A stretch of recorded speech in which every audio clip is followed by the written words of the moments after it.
Welcome to Life Today Live. Randy Robinson here. Good to have you. And today we're going to talk about a tough topic, but a good topic. As always, hey, we're here so that our roots can grow deeper spiritually, so that our fruits will grow more abundantly. So it's all about the roots to get the fruits. Think about it. You'll get it later. Okay. So the topic today is loving when you've been hurt.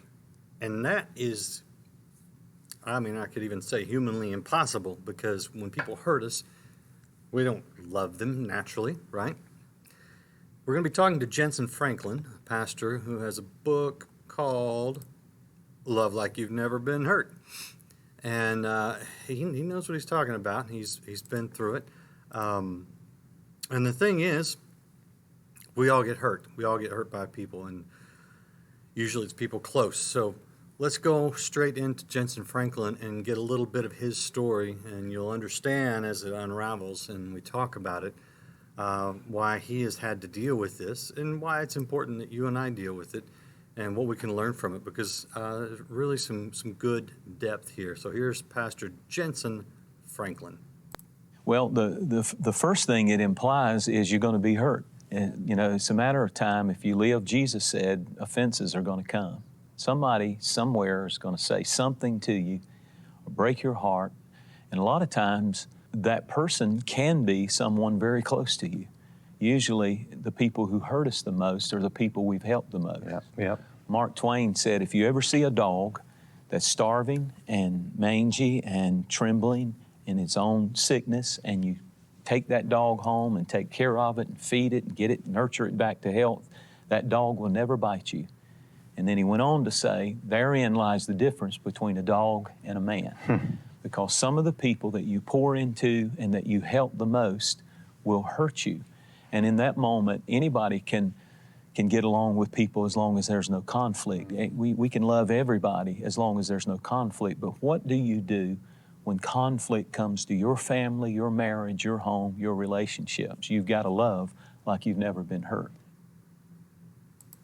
Now, there is some good news here, because we hurt people too, right? If you've hurt someone that you loved and think that they'll never love you back, I want you to know it is possible. And if you've been hurt by someone that you loved, then it is possible to, if you've been hurt by someone close to you, that you loved or helped, it is possible to love them even in your hurt, even through your hurt. Hurt can heal. Chat is open, by the way. See you guys out there. Welcome. It is open, and we are online in all these places: Twitch, Periscope, Twitter, Periscope, Twitch, Facebook, and YouTube. If you're watching the replay, you'll have to come back at noon Central, and you can chat with us. And I'd like to hear your experiences. Don't put any names in there, please, because once you put things on the internet, they're kind of there. So let's not do any more damage by talking about people publicly. But if you're through it, obviously you can talk, because that's what Franklin is speaking from. And Jentezen, I called him Franklin. It's easy. When you have a last name as a first name, it's easy to call somebody by their first name, last name as a first name. Hi, Bridget. Good to see you again. Judy, good to see you again, as always. Okay, so Jentezen Franklin, he's talking about loving like you've never been hurt. And in case you missed it, there's the book, Love Like You've Never Been Hurt. And here's a little bit of his story, because this guy went through it. He knows what he's talking about from experience. Well, the first thing it implies is you're going to be hurt. We walked through a storm that I talk about that lasted for about 3 years. Our family went through turmoil. Everything you can imagine, it seemed like in that 3 years, it was one blow after another, one hit after another. And the weird thing about it, Randy, is while we were going through personal crisis with our teenagers, just the typical things, they get around the wrong crowd, they start living the party life, and the next thing you know, you've got all kinds of issues in your home, your heart is breaking. The ministry was exploding. So it's like it's this crazy thing that the church is just going to, huge levels of growth and expansion. And personally, I'm going through the greatest crisis our family has ever faced. Yeah. And in that time, we began to have meltdowns in our family. It affected our marriage. It affected everything. And we had to find out how to forgive, how to start over. We found out that forgiveness can rewrite your future, and that the Christian experience is a journey in forgiveness. Mm-hmm. And we began to see the miracle. It didn't come quick, it didn't come fast, but God helped us. So he's speaking out of his personal pain. And the short version, I don't want to get into details or anything, but the short version, and by the way, greetings in Macedonia. We have somebody watching from way around the world. Welcome. But the short version is that one of his daughters, he has several daughters, went to college, started partying. They went and picked her up, and then she disappeared from their home for several months, and then called and let them know that she had gotten married. And Jentezen was actually officiating a wedding that weekend, and he had to stand there and officiate someone's wedding knowing that his daughter had disappeared and then gotten married, and he wasn't there. And I can't imagine, as a father of daughters, to not be there for your daughters. What, to not walk her down the aisle because you've got this rift in the relationship. I love the line that he says, forgiveness can rewrite your future. He had to learn that the hard way. He had to experience it the hard way. And you're going to find out what happened with his daughter. I do want to mention real quick, it's Christmas season, and we are in our mission feeding outreach right now. What better Christmas gift than to give the gift of life? No amount too big, no amount too small. Just to give you an idea, $30 helps provide food for 3 children for 3 months. This is our mission feeding outreach across Africa. We've been doing it for decades now, and it works. And I just want to invite you to go to lifetoday.org/live and do anything you can. Anything helps, and just being a part of it is a blessing, because I've been there. I've personally seen it. I've personally handed out bowls of food in those bright orange bowls, and it does make a difference. So we are in the middle of that campaign, so I don't want to go through without mentioning that. So thank you for all that you do. You guys make it possible to feed hundreds of thousands of kids every month, and we've been doing it for a long time. So what happened with Jentezen? Well, he had to learn. He had to learn a lot. This is interesting for Christian parents especially, and really anybody in a relationship, because sometimes it's easy to, when a kid twists off into the wind, you look at the parents and think, well, what'd you do, you know? But man, I can tell you from experience, I've been around Christian families my whole life. I had PKs as friends. I am a PK, a preacher's kid. We have our own minds. We can do our own things, you know. We don't always listen. We can grow up in the church and not hear a word. Fortunately, I didn't do that, but I know some who did. So back to Jentezen Franklin and his situation with his daughter, where the relationship was broken, his heart was broken, and he didn't know what was going to happen. He was deeply hurt, and this is tough when it's in a close family situation like this. Here's Jentezen Franklin again. One of my big messages that had got a great response was, if it doesn't work at home, don't export it. And then things come to my house, and the truth is, you can be a good parent. Yes, you can. You can do everything that you know to do right. And kids, every generation has to find out the stove is hot for themselves. You can say it's hot, don't touch it, that'll hurt you, honey, don't ever touch that. But sooner or later, one of your kids or somebody is going to experiment with something, no matter how much you try to reason with them. And when that happens, more than the journey that my kid went on, that was a dark season. And I thank God by His grace and His mercy that He has completely turned it around. She's in full-time ministry with her husband, and it's beautiful and it's wonderful. But God began to do a work in me things. It broke my pride. I had anger in me. When somebody does something to, I raised 4 girls, beautiful girls, model-looking girls. And when somebody touches one of your kids or does something to one of your daughters, I found in me a rage that I didn't know I was capable of. I found myself thinking thoughts. And I know people are probably thinking that, wow, I can't believe this. But all God has is people to use. Yeah. And when God's going to use you greatly, sometimes He'll hurt you deeply so that you can walk through that valley and through that trial, and through it, there comes a real dependency on God and His grace. You get a whole new revelation. Because I felt that pain, I now can heal that pain. The pain you feel is the pain you can heal. It's interesting. Proverbs says that raise a child in the way he should go. When he's old, he will not depart from it. That doesn't say anything about when they're young. And I've seen it. I've actually seen this many times. What happened? His daughter came back. The relationship was restored. Her and her husband are now on staff at their church. I think it's called Free Chapel. It's in one of the Carolinas. So things did come back for him. It did a lot in his life, and that's what I'm wanting to bring to you, because this is where it applies to all of us. But I'm not. You don't really know what would have happened had he not responded the way he had. He could have driven her even further than she had gone on her own, perhaps. But what he learned and what he applied in his life, even in his pain, that's the lesson. That's the gold we're going for here.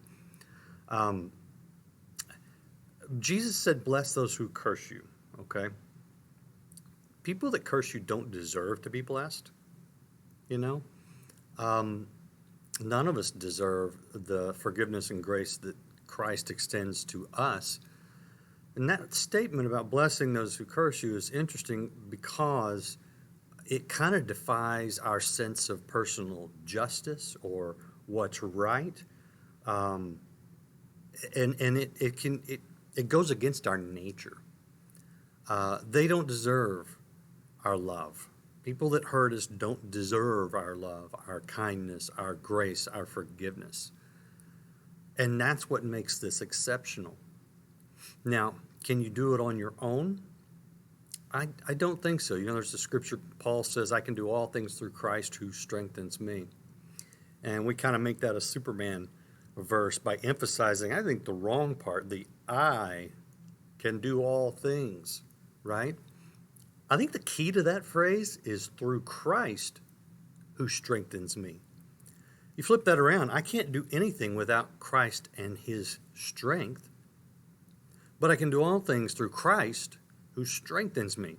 Who can give you the strength to love when you've been hurt? I'd say only Christ can. And therefore, if you're thinking, boy, that's too much for me, I've been hurt in ways you can't even imagine, Randy, I've been hurt. You don't know how bad I've been hurt. No, I don't. But Christ does. And that's why the only way you're going to be able to do it is through Christ, who gives you the strength to love like you've never been hurt. That's not to say to forget. We need to learn. We need to become wise. We don't need to subject ourselves to abuse. Never, never, never. But you can still love. You can love from a distance. You can, it's about you. It's about the condition in your heart. What I'm saying is that if you've been hurt deeply, you can get past lying in bed thinking about it, right? You can get past, especially us men, the thoughts of violence. God forbid anything ever happened to my daughter like that. I don't know how I would react. It would have to be Christ's strength to carry me because, like Jentezen said, I mean, the parental instinct rises up in you, and you want to go after anyone that hurts your children. How do you love the person who hurts someone close to you? Maybe even harder than loving the person who loves you, right? I'm just saying that it is possible, it is scriptural, and it is right. And I'm not here to tell you if if you don't love someone who's hurt you, you just need to try harder. I don't think that works. And a lot of the vibe or the explicit message we get from churches is, well, if you can't do that, if you can't do what the Bible says, then something's just wrong with you. No. I mean, trying to gin it up in your own strength is a recipe for failure. To say, I'm just gonna love. I don't think that's the solution. If you're having trouble loving someone who's hurt you, I don't think the solution is to try harder to love them. I think the solution is to get closer to Christ so that He will give you the strength, the ability, so that the love comes naturally. That's when you know it's real. Not when you force it or fake it, but when it is genuine. And that only comes by getting closer to Christ. So if this is the situation you're in, if you've got some unresolved pain, some anger, some bitterness, some hurt, don't focus on what you think you should do in the sense of forgiveness or love or reconciliation necessarily right now. Focus on getting close to Christ so that He can heal your heart. That's what Jentezen did. He ran to God. And God showed him these things and gave him the ability to love through the hurt. His daughter, the others involved, the ones that had helped lead her astray, her party crowd, right? So we'll go back to Jentezen. Where were we? We were on clip 4. Oh, he's got some great quotes in this one. And great comments. Bridget, thank you for your encouragement. Judy, Hohepa, if I'm pronouncing that right. Good to have you here, everybody who's out there. Jentezen Franklin, back to talking about loving like you've never been hurt. Now when I pray for a family that says, we've got a child going through this, or our marriage is in trouble, I used to do it and Lord help them.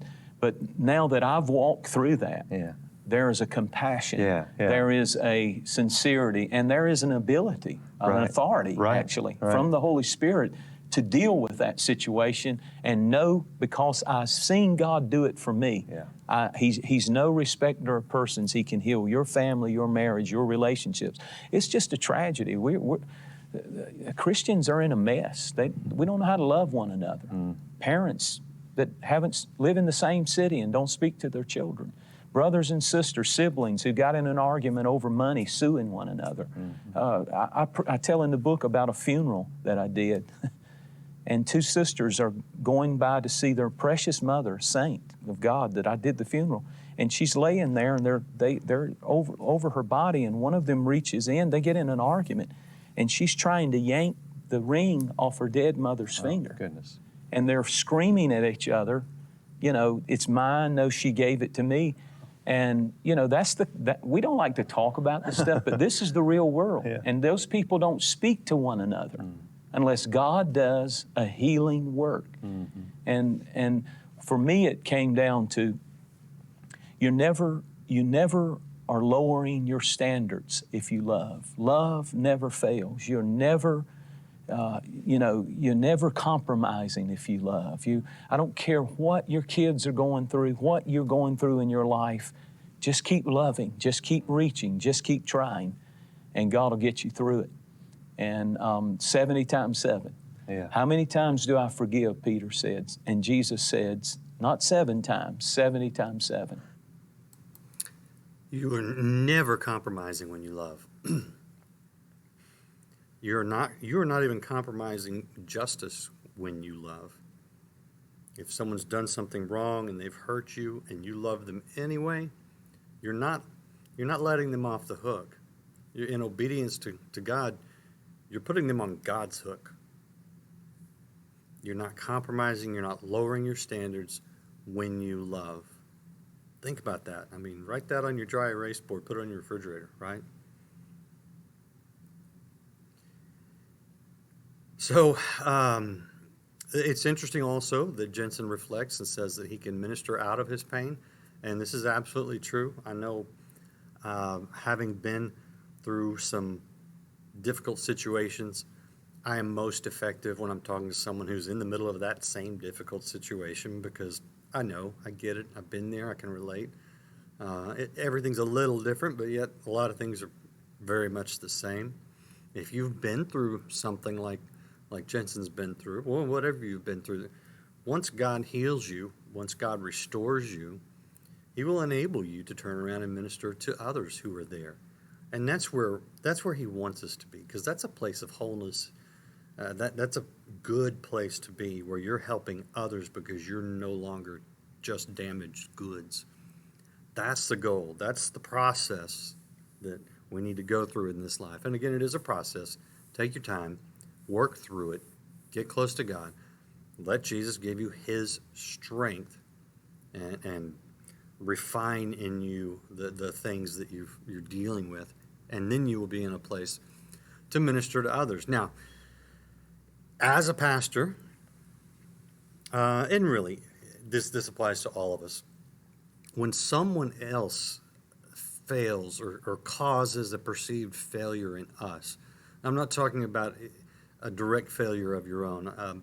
If a pastor fails, if he has a moral failing, right, he cheats on his wife or whatever, I do think he needs to step down for at least a long while, right? But what if someone else fails? What if his wife cheats on him? Is that, is that his fault? Not always. Sometimes there's, two parts of the story. I'm just saying that in the situation where whatever role you're in, you would normally remove yourself from that role because of a failure of your own. What do you do when someone close to you fails and it reflects negatively on you? Right? I don't think there is a one-size-fits-all on this. We talked with Lisa Turkhurst earlier this week, and when her husband was having an affair and had a substance abuse problem, that wasn't her fault, but she took time out because she needed to. But that's not always the case. And instead of getting into, here's the 3 steps that everyone should go through, right? You need to hear God. And that's what Franklin was doing, because he had these same questions. He's like, man, I've got this situation with my daughter. It reflects negatively on the family. Did I do something wrong to cause this? He's having this self-examination, this introspective time in his pain, and wondering if he should step down. And he did what we should do. He didn't go by a formula. He took it to God and asked. This is interesting. One time I really got discouraged because I said, well, I've just failed. I failed as a dad. I failed as a parent. I failed, and I was really beating myself up. And I even felt like I should quit preaching. Maybe I just need to. And I look back on it now, and it was absolutely a satanic attack against my life, my family, and sometimes when you're in it, you're so just trying to stay alive, you don't even see the spiritual war that's going on. But in the middle of that, I felt like the Holy Spirit spoke to me in my heart and said, well, God said, I had 2 children, and I raised them in a perfect environment. Mm-hmm. I mean, a perfect environment. Adam and Eve in the garden, God walking with them at the cool of the day, every day, intimate with God. And He said, my kids messed up, but I didn't resign from being God because my kids messed up. And He said, don't you resign from being pastor and preaching. I'm not through with your kids. They're working on their testimony. And when I get through with them, they'll be what I want them to be, and you will be too. Interesting. God said, nope, you're not stepped down. And that's just hearing God. Because again, there's not one formula in these kind of situations that applies to everybody. He said, nope, I'm going to listen to God. I'm going to do what He wants me to do. I'm going to fight through it. I'm going to love through it. And there was restoration that occurred in his family. And in case you missed it, his daughter did come back. Her and her husband are on staff at the church now and doing great. And so we're far enough away from this now that we can look back on it and take the lessons and apply them. And that's what Jensen's doing. Debbie, thank you for your encouragement. Glad you're here. Lynn, I'm glad this is blessing you. I am here just to try to bless you guys and share the great things we see here at Life Today. And so I'm glad we're accomplishing that purpose. Last clip, and this is the encouragement part. I always like to bring it back to you. What can encourage you today?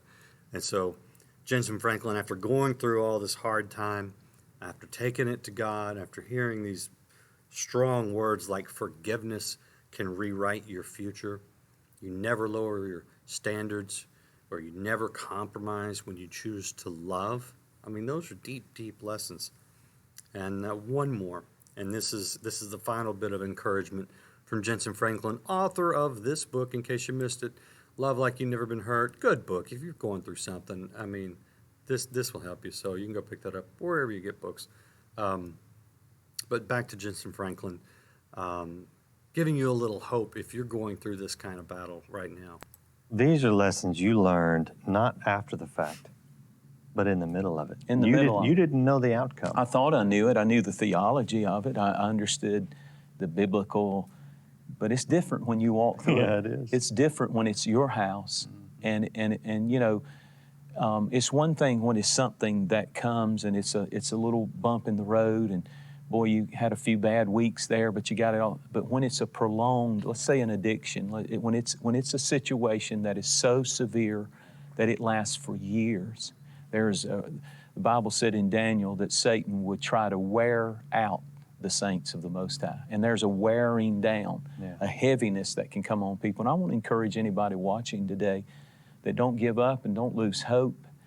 God is faithful. I can tell you that. I've seen Him walk through in our storms and in our lives. And He can do it. I promise you He can do it.